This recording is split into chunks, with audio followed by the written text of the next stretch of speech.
What is up, RC enthusiasts? Today I've got for you guys a running video on this four-wheel steering C14. As you can see here, my four-wheel steering in the back right there.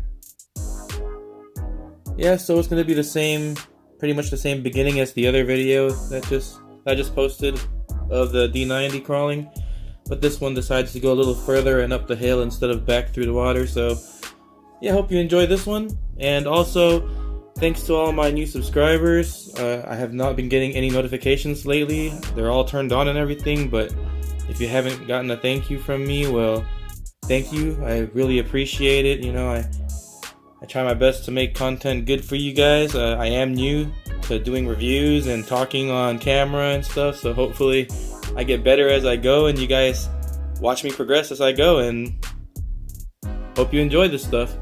Well, you guys have a great day. Don't forget to like, comment, and subscribe. And go run that RC.